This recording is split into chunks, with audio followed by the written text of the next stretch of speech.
하나님의 말씀은 누가복음 10장 17절부터 20절까지 교독합니다.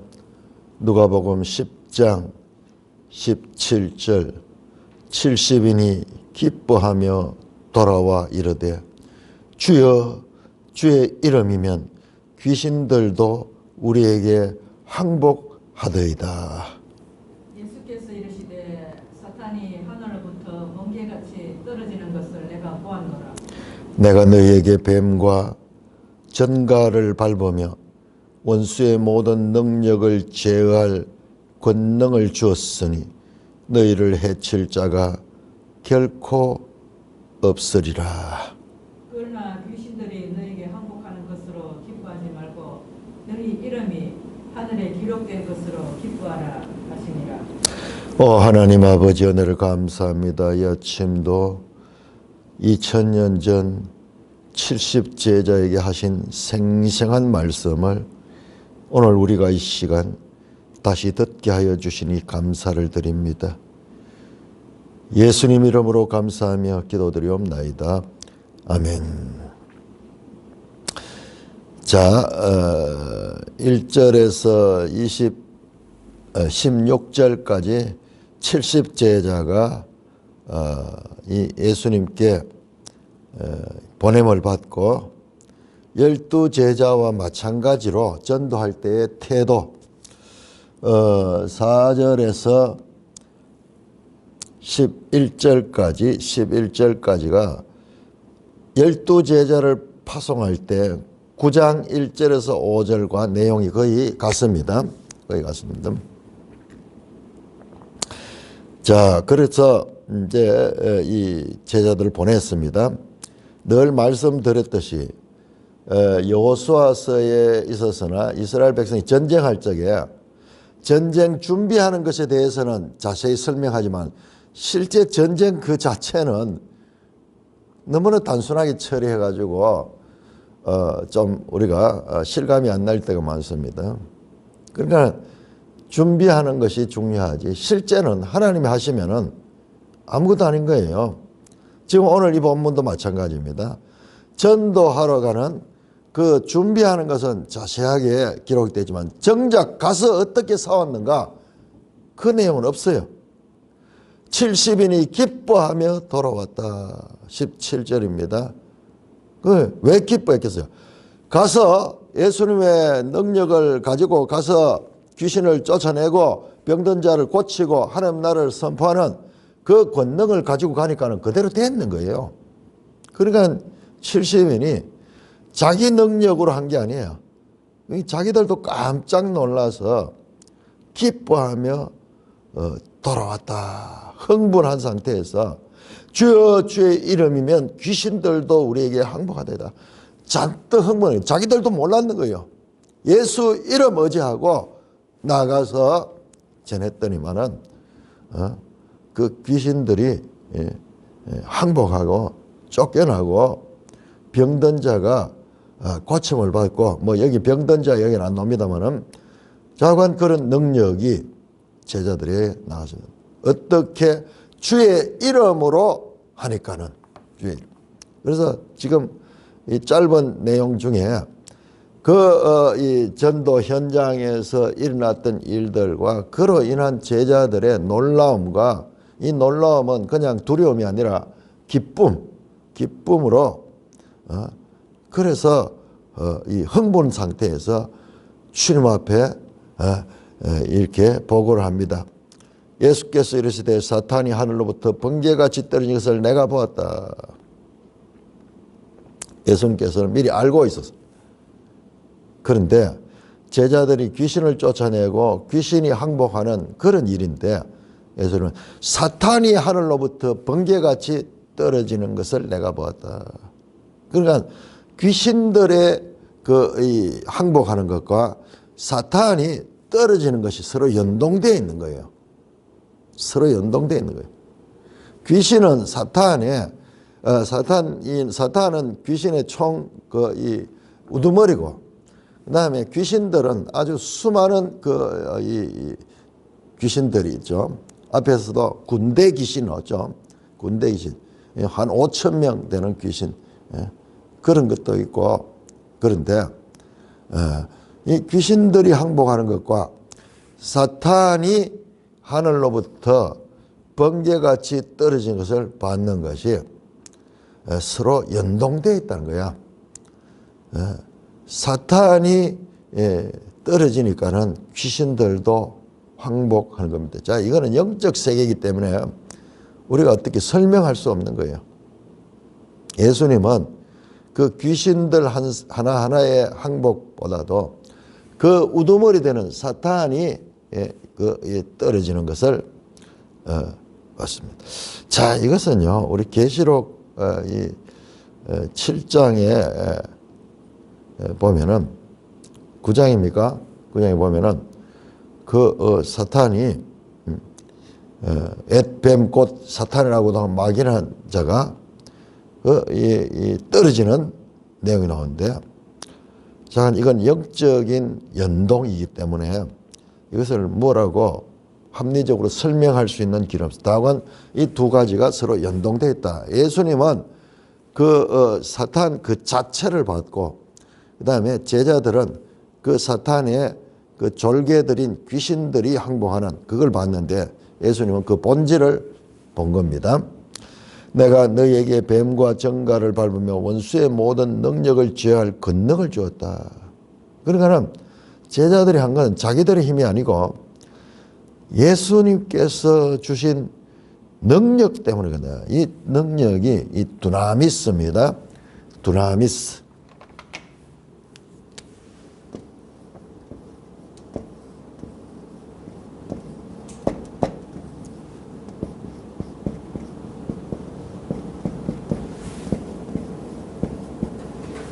권능, 능력 또는 뭐 권능, 엑소시아라고 나오는데, 이 두나미스 하는 게 이게 이제 누가 행전에 연속되는 거예요. 너희가 권능을 받고 오직 성령이 너희에게 하면 너희가 권능을 받고 갈 적에 그 권능이 이거에 두나미스예요. 두나미스에서 나온 그 이 영어가 다이너마이트가 다이너마이트. 폭발하는 거죠. 큰 폭발이는 다이너마이트. 여기서 나온 거예요. 여기서. 그러니까 엄청난 능력을 받았는 거예요. 그래서 능력과 권능을 주었다 나오네요. 권능. 권능은 이 단어가 좀 다릅니다. 이 두 같이 쓰면 서로 유사합니다. 권능은 엑소시아. 엑소시아. 엑소시아. 그래서 사도행전에 보면은 오직 성령이 너희에게 하면 너희가 권능을 받고, 사도행전 1장 한번 봅시다.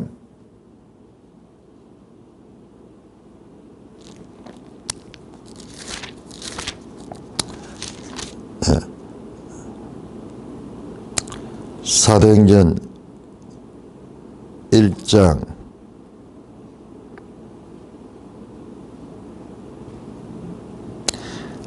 8절에 너희가 권능을 받고 나오죠. 요거는 아마 엑소시아를 끼고 능력이 먼저 나오는데,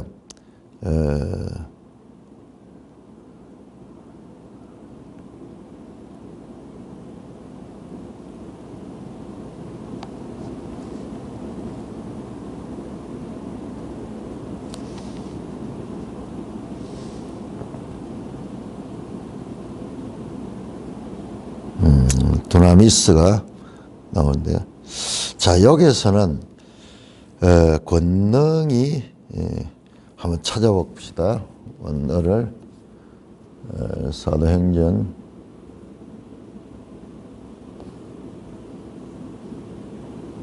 1장 8절 성령이 너희가 권능을 받고, 여기에 권능은 이걸 썼네요. 두나미스를 썼네요. 두나미스.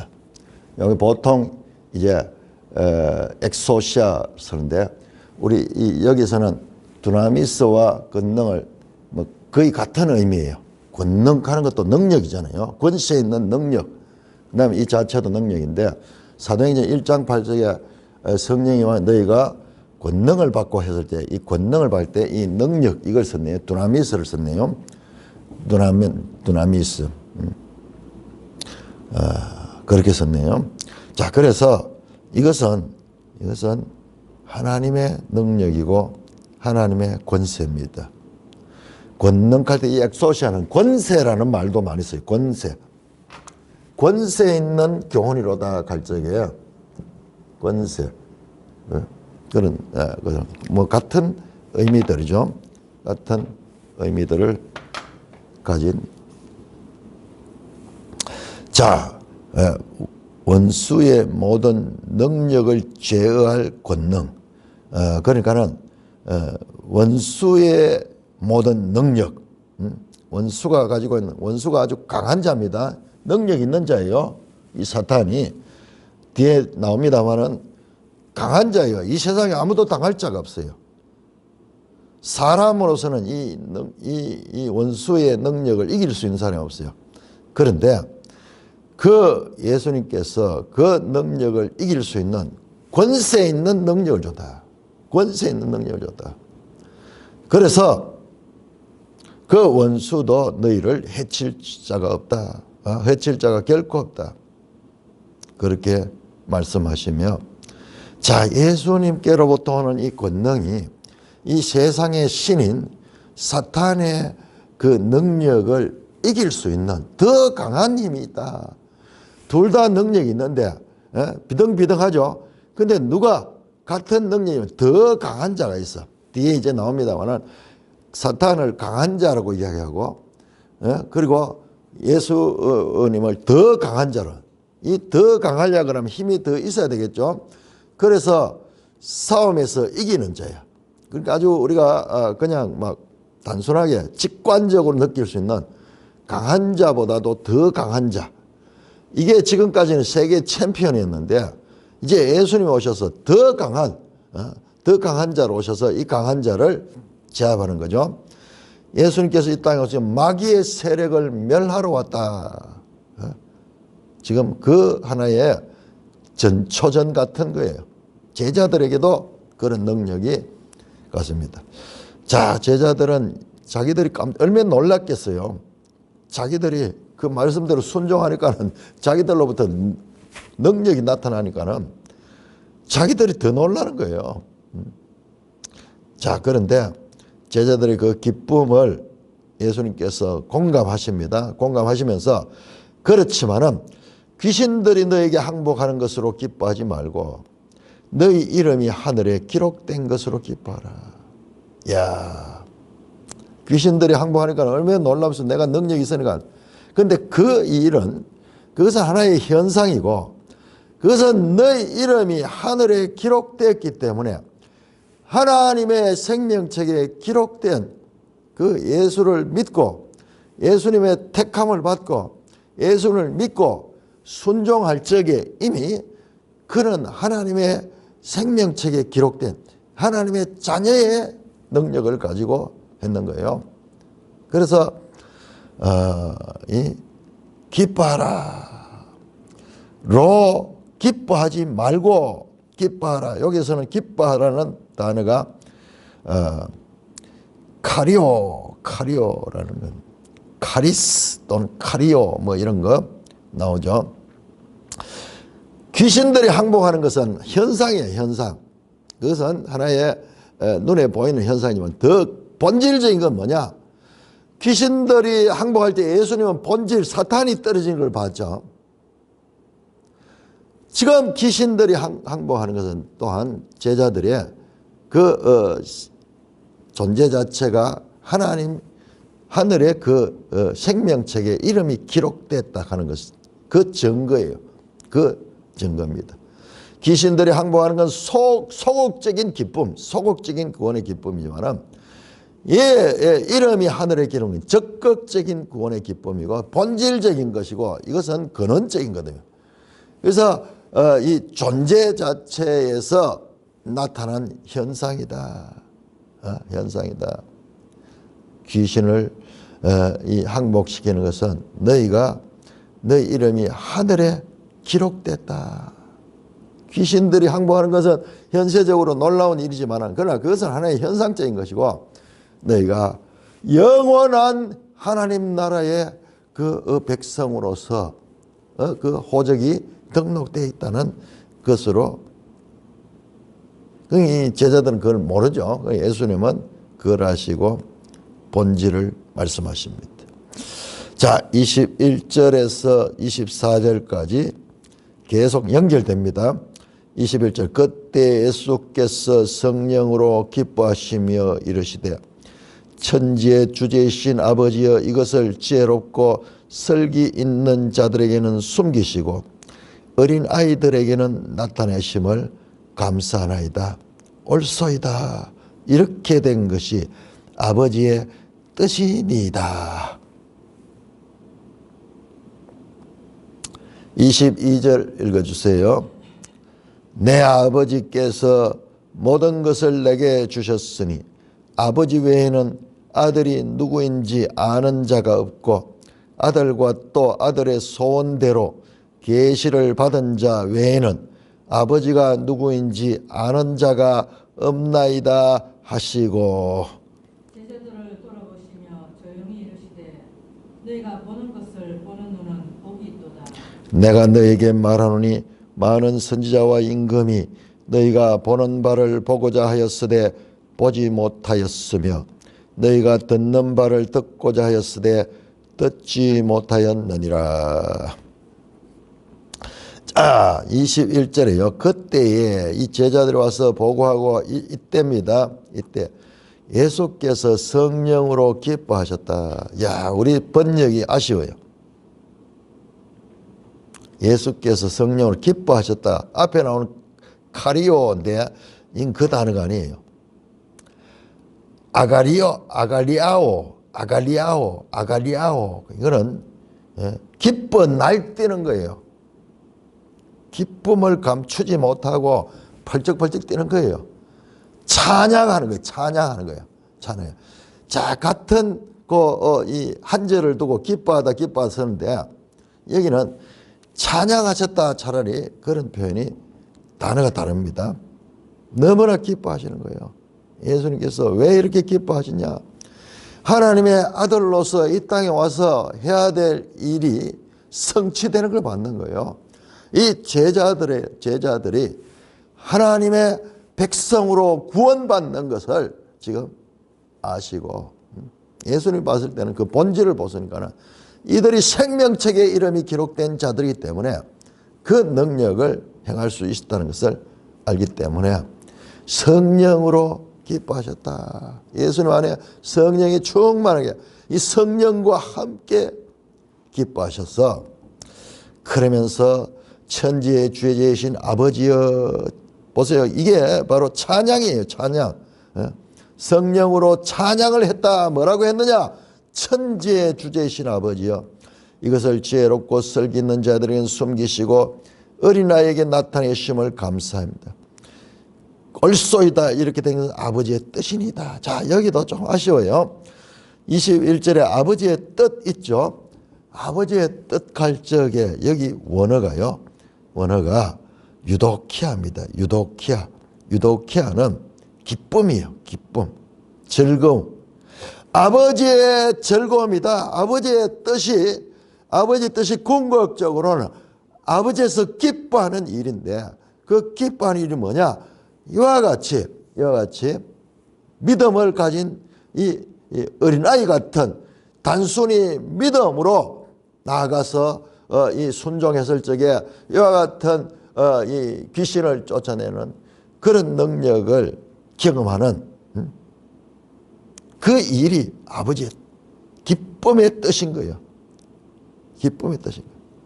이거는 누가 지혜롭고 슬기로운 자에게는 이런 일이 숨겼다 나타나지 않고 이 단어도요. 원어가 보면 이거는 아포크립토 숨겼다 나타내다 단어가 똑같이 보여요. 아포카립토 하나는 크립토고 하나는 카립토 크와 카 여기 단어가 요 차이인데 완전히 반대. 하나는 나타내다, 하나는 숨기다.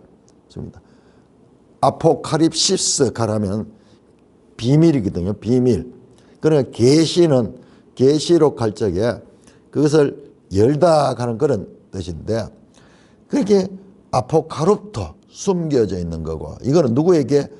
지혜롭고 설기 있는 자. 어떤 자들이냐 그러면 앞에 나오던 바리새인이나 서기관이나 율법사같이 자기들이 세상적으로, 이거는 하나님의 지혜가 아니고 세상적으로 지식인들, 세상적으로 뭐 학자들, 존경받는 세상의 그런 이 엘리트들, 이런 사람들에게는 이것이 오히려 숨겨졌고 어린아이에게 나타나요. 이 어린아이는 앞에 나온 70제자들을 가리키는 거예요. 그러니까 어린아이처럼 순진하고 어떤 면에서는 세상적인 지혜나 설기가 없는 그런 자들, 배우지 못한 자들이 있어요. 그러니까 여기서 지혜롭고 설기 있는 자와 이 어린아이는 이 대조적인 그런 표현입니다. 그러니까 70제자들이 그렇게 사회적으로 인정받는 사람들이 아닌데 믿고 순종함으로, 자, 이들에게 나타냈다. 뭐가 나타나냐? 하나님의 권능이 나타난다. 권능이 나타났다. 그래서 이 일은 성령과 예수 그리스도와 아버지의 하나님의 기쁨이야. 성령으로 기뻐하셨고 아버지 하나님의 기쁨이 되는 이야. 삼위일체 하나님의 일입니다. 일입니다. 그래서 찬양하는 거, 찬양. 단순히 기뻐하는 것이 아니라. 자, 그러면서 아버지 이름으로, 아버지 말씀으로 넘어갑니다. 내 아버지께서 모든 것을 내게 주셨으니 아버지 외에는 아들이 누구인지 아는 자가 없고 아들과 또 아들의 소원대로 계시를 받는 자는 아버지가 누구인지. 갑자기 아버지의 뜻이 나오고 아버지와 자신은 아버지와 아들의 관계다.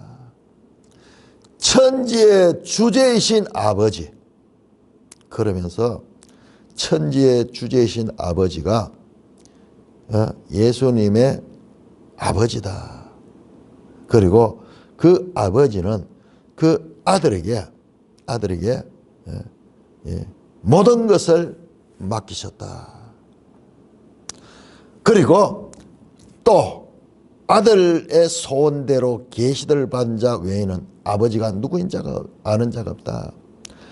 아들의 소원이 그 앞에 나오는 그 유도키아 아버지의 뜻이라 하는 거하고 연결돼요. 아들의 뜻, 아들의 기쁨, 그 소원은 아버지가 누구인지 아는 자가 없다. 그러므로 아버지와 아들과 그리고 아들의 소원대로 계시를 받은 자 문맥으로 보면은 이 70제자들이에요. 70제자들. 순종하여 하나님의 생명책에 이름이 기록된 자들.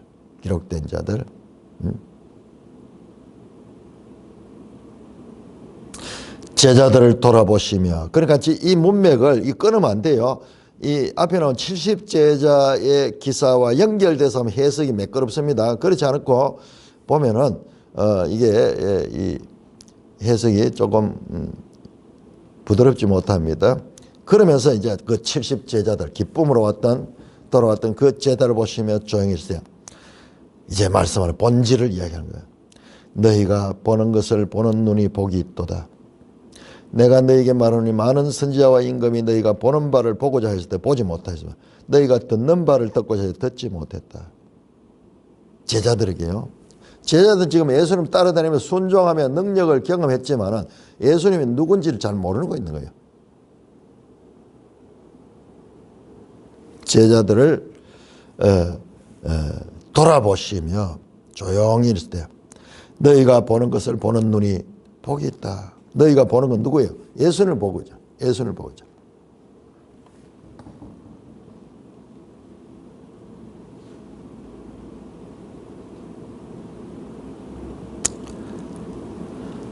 13절에서 화 있을진저 고라시나 화 있을진저 벳세다야 그랬지만 여기서는 복 있는 자다 마카리오스 복 있는 자다.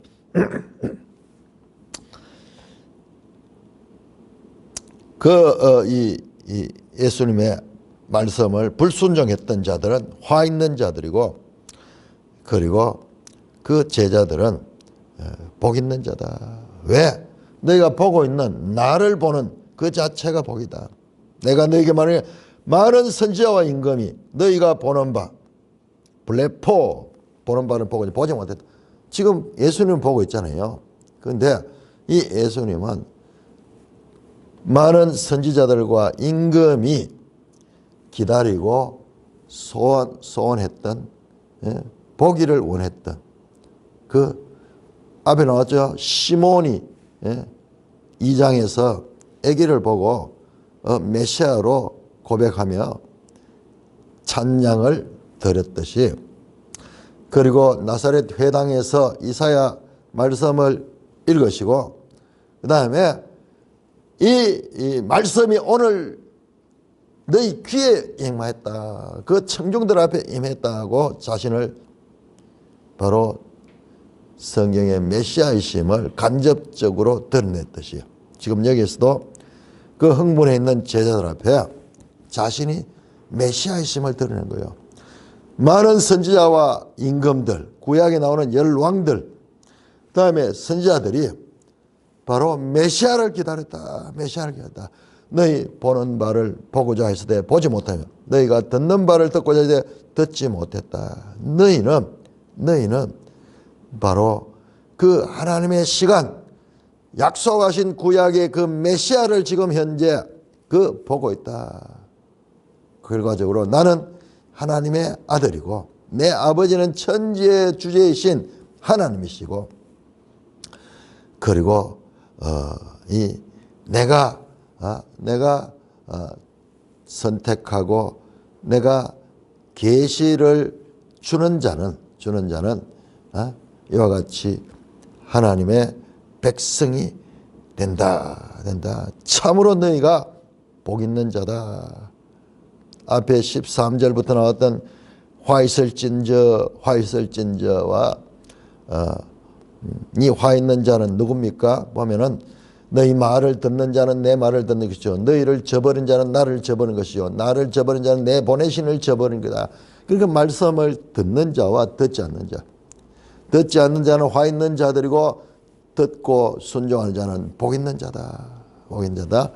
그렇게 말씀하시면서 자신이 구약 성경에 약속된 메시아심을 스스로 드러내고 계시는 것입니다.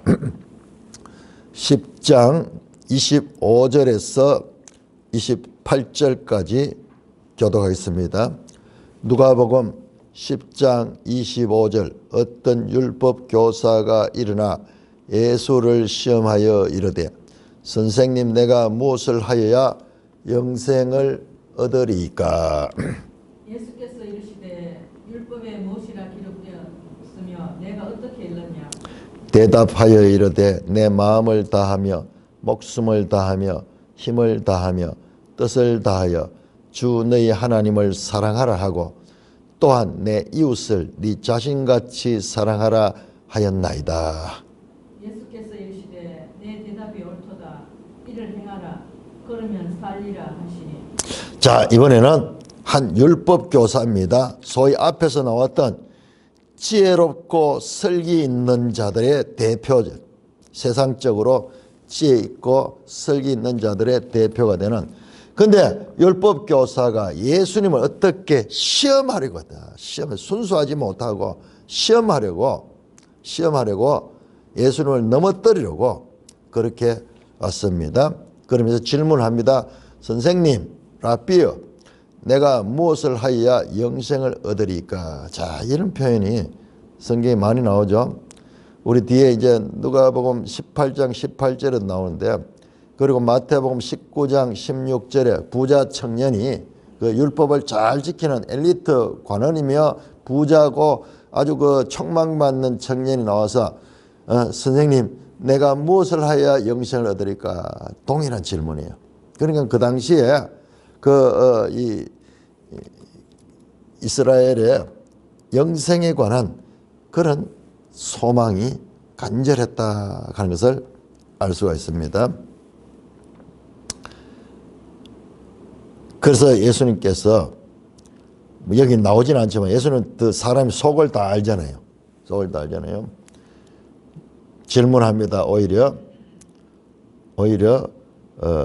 그냥 질문에 답변을 하지 않고 다시 스스로 답할 수 있도록 다시 질문하면 됐어요. 율법에 무엇이라고 기록되었으며 네가 어떻게 읽느냐. 그 율법에 뭐 얼마나 많은 글들이 기록되어 있잖아요. 그 핵심 사상이 뭔가 그렇게 질문했어요. 그러자 이 율법사가 율법교사답게 내 마음을 다하며 목숨을 다하여 힘을 다하며 뜻을 다하여 주 너희 하나님을 사랑하라. 신명기 6장 5절 말씀입니다. 또한 내 이웃을 네 자신같이 사랑하라. 야, 이 율법교사는요 정말 그 율법, 소위 율법이라 하기보다도 이 구약 성경 전체예요. 구약 성경 전체의 핵심 메시지를 잡아낸. 나중에 예수님께서도 이야기를 하죠. 이 성경이, 이 구약 성경이 바로 하나님 사랑과 이웃 사랑을 가리킨다. 그런데 정확하게 지금 내 이웃을 내 자신같이 사랑하라. 레위기 19장 18절. 그 하나는 신명기 6장 5절. 한 레위기 19장 18절.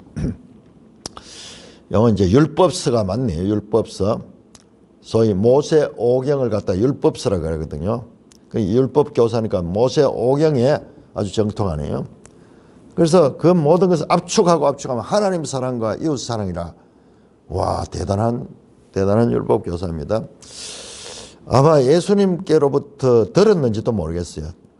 예수님이 이 온 율법과 선지자를 한마디로 말하면은 이 모든 것은 전부 다 여기 걸려 하나님 사랑과 이웃 사랑에 걸려 있다.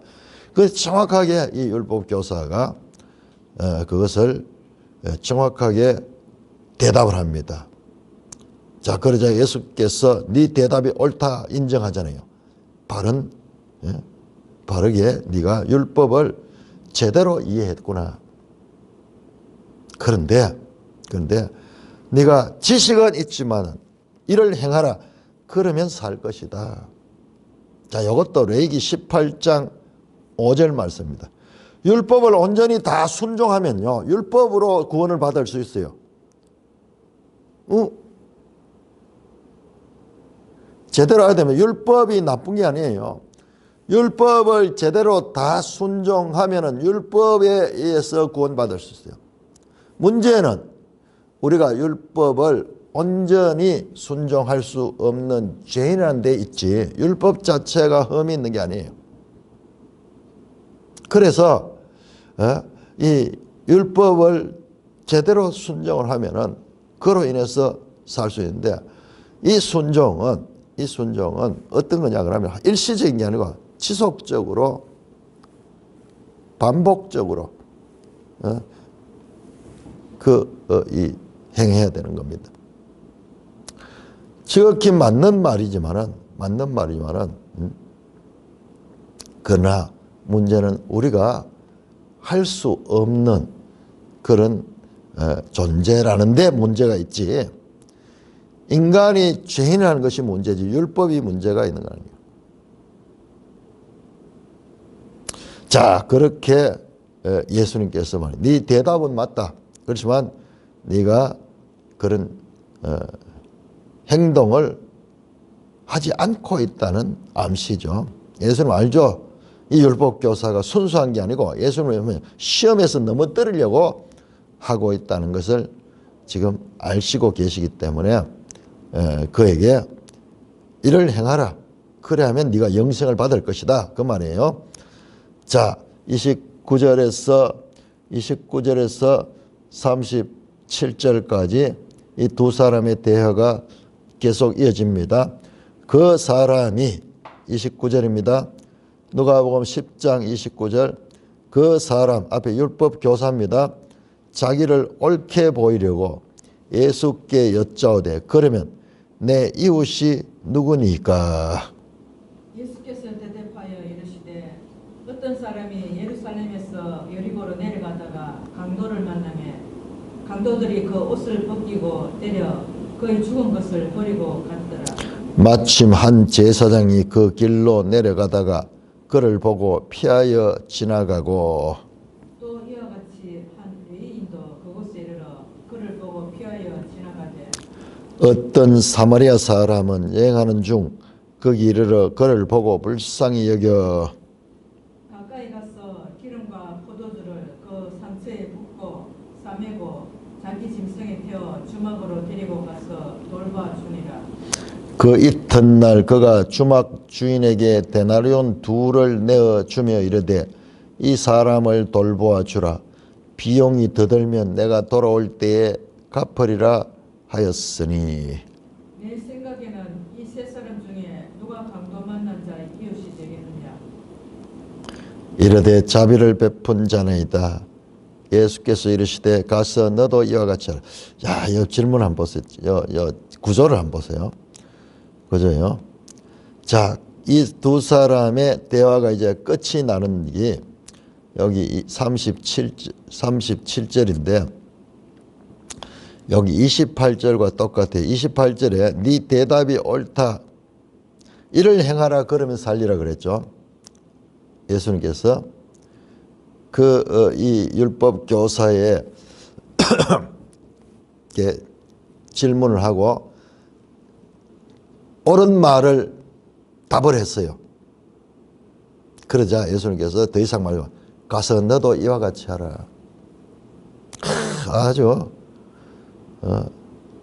짤막하지만은 의미가 깊은 너도 이와 같이 해라. 율법 교사는 아는 거는 바르게 알고 있어. 알고 있는데 문제는 그가 그 마음에 예수님을 지금 시험하려고 했고 그 다음에 자기 자신을 예수님 앞에 옳게 보이려고 하는 이런 위선적인 그런 것이 있기 때문에 지식이 아니고 그 삶이 이 지식과 계리되어 있기 때문에 가서 너도 이와 같이 하라. 두 번 다 예수님께서 질문하는 자에게 오히려 그가 답변을 스스로 유도하게 하고 네 문제는 바로 네가 말했는 그곳에 있다. 여기 있다. 네가 그것을 행하라. 너는 알기는 아는데 행하지 않고 있다. 그 말씀으로 말씀합니다. 자, 다시 29절입니다. 그 사람이 자기를 옳게 보이려고 예수께 여쭤되 그럼 내 이웃이 누굽니까? 내 이웃을 네 자신같이 사랑하라 그랬는데 구체적으로 이웃을 누가 내 이웃이냐? 아마 자기가 평소에도 이 말씀은 신명기 말씀은 레위기 말씀이요.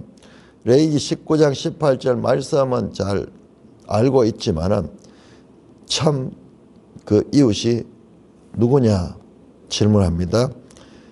그러자 그 이웃에 대한 답변보다는 예수님께서 한 비유를 합니다. 자, 어떤 사람이 예루살렘에서 여리고로 내려가다가 예루살렘에서 여리고로 내려가 이거는 사실적인 이야기예요. 그냥 비유가 아니고 지금 장소 자체가 사실적입니다. 예루살렘과 여리고는 이것은 예루살렘은 산 위에 있고 여리고는 평지잖아요. 평지. 그러니까 내려가야 돼요. 여리고에서 예루살렘 오기 때는 올라가야 되고 그다음에 예루살렘에서 갈 때는 여리고로 갈 때는 내려가야 돼요. 그러니까 지형적인 특징이 그대로 나타납니다. 그렇게 내려가다가 강도를 만나며 강도들이 그를 벗기고 때려 거의 죽음같이 버리고 갔다이다. 그 내려가는 도중에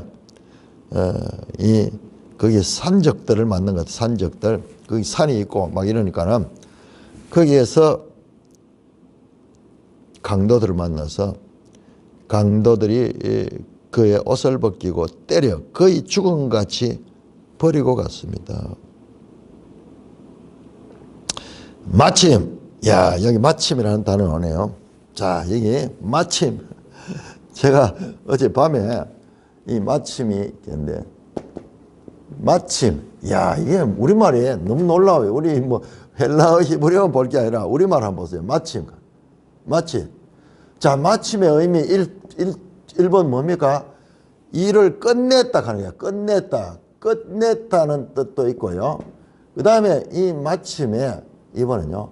영어는 우연히 그런 뜻이에요. 우연히 뭔가 일이 딱 맞아져요. 딱 맞는 거예요. 전혀 다르죠. 하나는 마침 끝났다는 이야기고 이것은 우연인데 요 단어는 때마침이라는 말이 있어요. 때마침. 근데 여기서 쓰는 건 때마침이라는 뜻이야. 때마침 사람이 지나갔잖아요. 요 마침이에요. 근데 이걸 보다 보니까는 참 놀라워요. 이건 내 생각인데요. 우리말에 맞춤 가는 게 있어. 맞춤. 이거하고 아마 뭐 좀 연결이 있을 것 같아요. 예, 마침 좀 부사적이고 맞춤 가면 여기 좀 명사같이 그렇게 느껴지는데 이 맞춤 가는 거는 뭐냐 그러면요. 딱 맞추는 거예요. 딱 맞추는 거. 실제적으로 그러니까는 이것이 그냥 우연히 뭐 세상 하나님 모르는 사람은 우연이죠. 우연인데 딱 들어맞아서 그 이 영어에서는 바이 찬스인가 뭐 그래 바이 찬스. 찬스에 찬스. 찬스. 딱 맞는 시간에. 근데 이 맞춤은 그 사람에게 딱 맞추는 거잖아요. 이거는 아주 의도적이고 그리고 이 계획된 그런 거잖아요.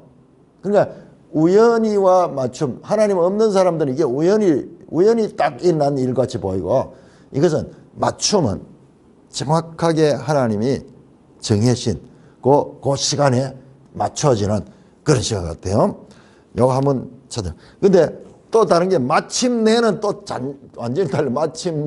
마침내는 이건 또 전혀 달라요. 야, 우리말에 이런 변화가 야, 진짜 어렵죠? 이거 맞췄다 할 때 마침, 음악 같은 거 이런 거 할 때 마침표, 마침 그잖아요. 근데 이 마침이 우연히 또는 마침맞게 가죠. 마침맞게. 그 말 맞네요.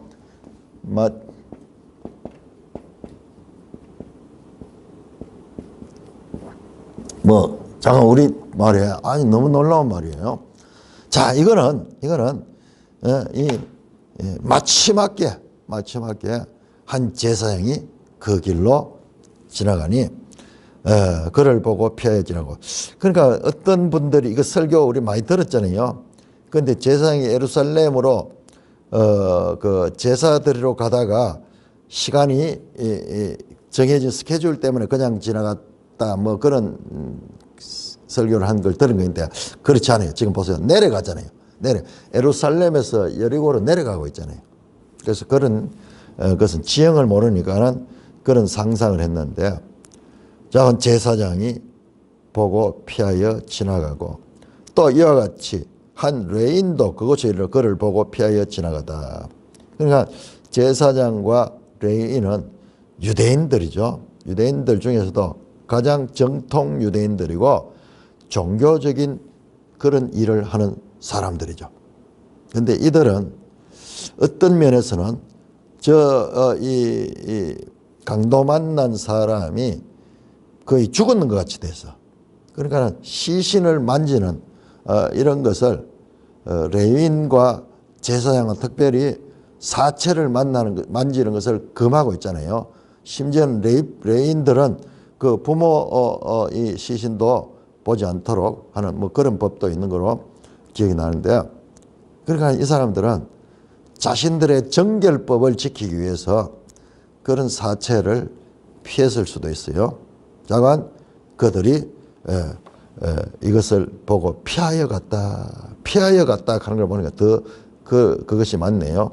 자기들이 그 가까이 접촉하게 되면은 자기들이 부정하게 된다. 레이기 법이 그거잖아요. 정한 것과 부정한 것. 정한 것도 부정한 것과 접촉이 되면은 정한 것도 부정해지죠.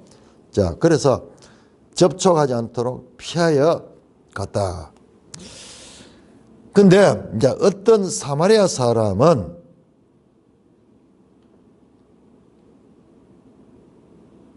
여행하는 중 그 길을 그를 보고 불쌍히 여겨 그를 돌봐주는 내용이 나오죠. 그런데 여러분 보세요. 이 사마리아가 어떤 곳이냐 그러면 바로 앞에서 9장 52절에서 55절에 사마리아 사람들이 예수님이 예루살렘으로 간다는 알고 사마리아 사람들이 예수 일행을 못 들어오게 했잖아요. 그래서 제자들이 화가 나가지고 이 요한과 야고보가 하늘에 불을 내려가 이를 쓸어버릴까요? 멸하여 버릴까요? 했을 때 예수님께서 오히려 제자들을 꾸짖었죠. 꾸짖으면서 다른 동네로 갔죠.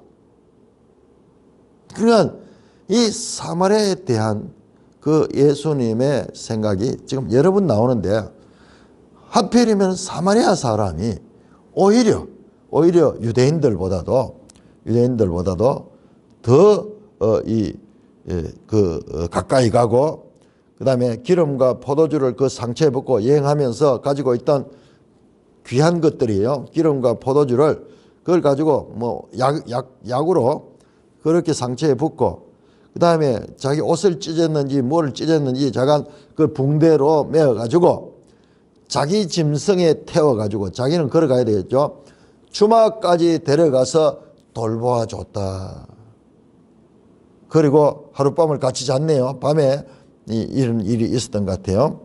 자, 그래서 이튿날 그가 주막 주인에게 이제 데나리온 2를 주며 이르되 자기가 이제 무슨 볼 일이 있는 모양이에요. 그래서 일단 그날 이 값을 치르고 이 사람을 돌봐주라. 비용이 더 들면 내가 돌아올 때 갚겠다. 그러면서 부탁을 합니다. 그러니까 이 사람이 이 사마리아 사람은 자기가 가지고 있는 여러 가지를 그렇게 이 강도 만난 자에게 베풉니다. 물질과 시간과 그리고 가지고 있던 그런 돈, 그 다음에 자기의 편리성, 짐승에 그 사람을 태우고 주막까지 가서 그 공감해 준 거예요. 뿐만 아니라 그냥 그것만 해서 끝나는 게 아니라 치료까지 해주기를 부탁하고 자기 볼일을 보고 돌아오면서 그 비용까지 자기가 되겠다고 값을 치르는 그런 비유를 합니다. 그리고는 예수님이 질문합니다. 네 생각에는 이 세 사람 중 누가 강도 만난 자의 이웃이겠냐? 내 이웃이 누굽니까? 하는 질문에 대한 답변입니다. 그러자 이 율법교사가 자비를 베푼 자이니이다. 사마리아 사람입니다 하지 않고요. 그것도 사마리아라는 말조차 꺼내기를 싫어하면서 그냥 자비를 베푼 자인다. 사마리아 사람을 가리키죠. 예수께서 이르시되 가서 너도 이와 같이 하라 하셨습니다. 그렇습니다. 자, 동족 유대인들만 사랑하는 것이 아니고 이웃 개념에는 너희들이 가장 멸시하는 사마리아 사람도 포함될 수 있다. 뿐만 아니라 이방인들도 포함될 수 있고 진정한 이웃은 자기의 값을 치르고 그렇게 돌봐주는 것이다. 이웃을 사랑하는 길은 값을 치르는 그런 길이다. 자신의 물질과 시간과 수고를 들여야 한다. 대가를 치르는 그가 참 이웃이다. 내 이웃이 누구이니까 하는 질문에 누가 그의 이웃이 되느냐? 오히려 내 이웃이 누구냐? 참 이웃이 될 수 있는 사람이 누군가 그렇게 말씀하시고 있습니다. 자, 38절에서 오늘 여기까지 보겠습니다. 여기까지. 자, 그래서 자, 이 누가복음에서 계속 그 사마리아에 대한, 심지어는 사마리아 사람들은 예수님에 대해서 이 악의를 가지고 있음에도 불구하고 사마리아에 대한 그와 같은 관심을 많이 보입니다. 누가복음의 특징이에요. 누가가 이방인이고, 그리고 누가는 헬라인인데, 그런 면에서 누가복음은 이 땅끝까지 유대인뿐만 아니라 사마리아 그리고 땅끝까지 앞으로 이방인 선교에 대한 그런 관심, 차별이 없는 것, 그런 열린 선교 대상에 대한 그와 같은 고정관념을, 유대인들이 가지고 있는 고정관념을 지금 깨뜨리면서 계속 예수님이 누구신가를 드러내고 있습니다. 찬송가 311장입니다.